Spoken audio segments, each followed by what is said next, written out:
Adalah salah satu yang membuat saya menjadi meninggalkan iman lama. Karena kan saya sempat belajar di Fakultas Adab Sastra Arab.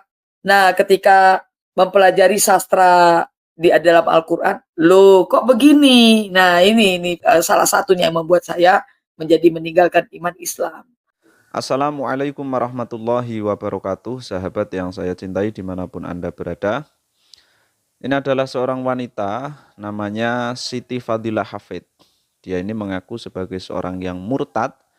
Alasan diantaranya adalah karena dia ini pernah belajar sastra bahasa Arab, kemudian dia juga pernah meneliti Al-Quran katanya, dan menemukan gramatika yang keliru di dalamnya. Ketika kita mencoba untuk searching mengenai profil dari si wanita ini, ternyata beberapa kali dia itu juga pernah diwawancarai mengenai alasan kenapa dia ini kok murtad. Dan seperti yang kita lihat di sini, ada satu channel yang pernah mewawancarai dan di sana ditulis dia ini mengaku sebagai keturunan Habib dan bahkan pernah juga menjuarai MTQ tingkat nasional.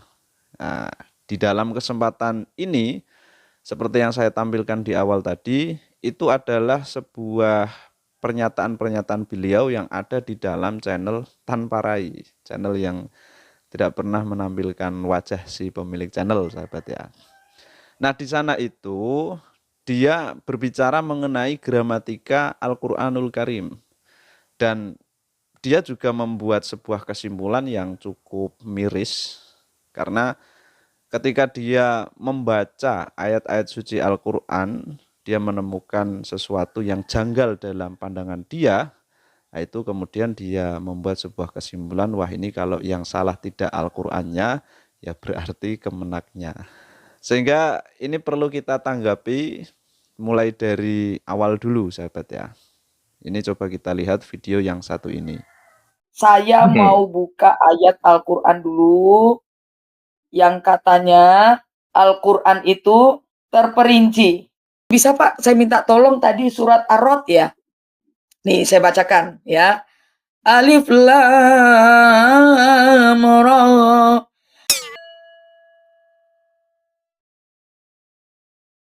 Sebagai orang yang pernah menjuarai MTQ tingkat nasional, ini sebetulnya patut dipertanyakan. Dia menyebut nama surat saja ini sudah keliru. Surat yang seharusnya dilafalkan dengan Ar-Ra'd, nah itu dia katakan Ar-Rad, menghilangkan satu huruf itu. Memang agak sulit ya mengucapkan Ar-Ra'd, itu memang agak sulit. Makanya kiai-kiai kita itu biasa menyebut surat ini dengan sebutan Ar-Ra'du, biar tidak ada satu huruf pun yang terbuang dari nama sebuah surat. Nah, si wanita ini yang mengaku pernah menjadi juara MTQ tingkat nasional, ini kok menyebutnya Ar-Rad, ini kan kacau ini ya, patut dipertanyakan juga. Alif lam ra. Kitabun uhkimat ayatu summa fusilat min ladun hakimin khabir. Ini dia keliru fatal karena membaca alif lam ro. Dia itu mantul, nyeret kalau bahasa orang ngaji biasanya itu. Alif lam ro itu tidak boleh diseret itu. Dia itu menyebutnya kan alif lam ro, ada me-nya, me. Itu keliru itu. Ini ngaji tajwidnya mungkin waktu masih kecil ya dia ini. Mungkin juga juara MTQ nasionalnya ini masih kecil. Jadi ketika dewasa dia murtad akhirnya lupa. Itu kalau misalnya apa yang dia sampaikan itu benar ya. Benar pernah Islam maksudnya. Beda ketika dia ini memang bukan beragama Islam dari kecil, kemudian dewasa belajar Al-Quran, sehingga belajar Al-Qurannya ini belum tuntas dan melafatkannya ini ya biasanya memang tidak fasih. Karena belajar Al-Quran itu cara membaca kalau enggak dari kecil, fasihnya itu memang agak sulit sahabat. Kemudian yang kedua, dia ini dua kali membaca Tsumma Fusilat. Diulang dua kali itu masih keliru. Padahal di situ ada tasydid yang perlu ditampakkan. Ya, Tsumma Fusilat. Nah, harusnya kan seperti itu. Tapi dia membaca dua kali itu pun keliru. Dan akhirnya patut dipertanyakan juga dia ini belajarnya dari mana. Apakah memang betul-betul pernah belajar berguru sebagaimana orang-orang Islam kalau belajar Al-Quran atau tidak. Atau bahkan dia ini berdusta atas apa yang dia sampaikan dulu pernah begini dan begitu. Wallahu a'lam ya. Oke, kita lanjut. Ya, Alif Lam Ra. Inilah kitab yang ayat-ayatnya telah disusun dengan rapi, kemudian dijelaskan secara terperinci dan diturunkan dari sisi Allah yang Maha Bijaksana lagi Maha Teliti. Nah, itu Pak, kita catat di situ Maha Teliti. Oke? Maha teliti Karena ya. ini kan firman Tuhan. Nah, itu dia Pak, Maha Teliti. Oke, ya. Dia bilang disusun dengan rapi. Penyusunan. Penyusunan, kita tahu surah yang pertama kali turun adalah Al-Alaq. Iqra bismi rabbikal ladzi khalaq, khalaqal insana min 'alaq, iqra wa rabbukal akram, alladzi 'allama bil qalam. Kan itu yang kita tahu. Ayat pertama kan turun itu, Pak. Surah pertama. Kalau dia bilang tersusun rapi, kenapa Al-Fatihah yang duluan? Kenapa bukan itu? Itu redaksinya kan jelas pada uhkimat ayatuhu. Berarti kan disusun dengan rapi ayat-ayatnya. Dan kita ini bisa lihat dengan jelas. Ayat-ayat Al-Quran ini rapi semuanya. Enak dibaca, sahabat. Misalnya kita lihat surat yang terakhir di dalam Al-Quran, surat An-Nas. Di situ pelafatannya enak. Qul a'udzu birabbin nas, malikin nas, ilahin nas, min syarril waswasil khannas, alladzi waswisu fi sudurin nas, minal jinnati wan nas. Enak. Ada sin semua di situ. Ayat yang lain juga sama, misalkan qul huwallahu ahad, Allahus somad, lam yalid walam yulad walam yakul lahu kufuwan ahad. Dal semuanya di situ. Nah, itu disusun dengan rapi ayat-ayatnya. Dan ada kitab yang lain itu seperti Al-Qur'an. Jadi di sini sudah sangat jelas sekali, memang ayat-ayatnya ini disusun dengan rapi. Dibaca itu ya enak.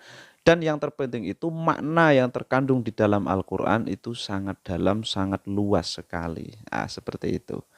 Kemudian kita masuk ke konteks yang dibicarakan oleh dia yang katanya ini gramatikanya keliru. Harusnya buku itu ya, di sini kita bacanya buku itu. Tetapi orang Indonesia maksudnya buku ini. Muslim-muslim, teman-teman muslim maunya buku ini artinya. Ini orang di bahasa Inggris juga maunya this book. This is the book. Ya, betul. Berarti seluruh Gitu ya. umat Islam di dunia maunya ini. Maunya buku ini. Kalau buku ini harusnya tulisnya hadza kitab. Ternyata Betul. bukan. Ternyata di sini tulisnya Dzalikal kitab.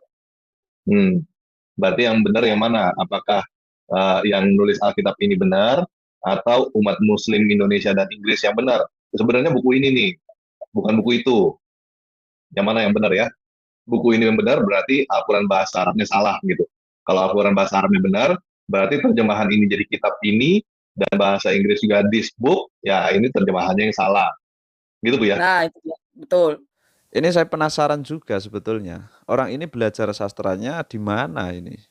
Sejak kapan kalimat dalika itu harus bermakna itu?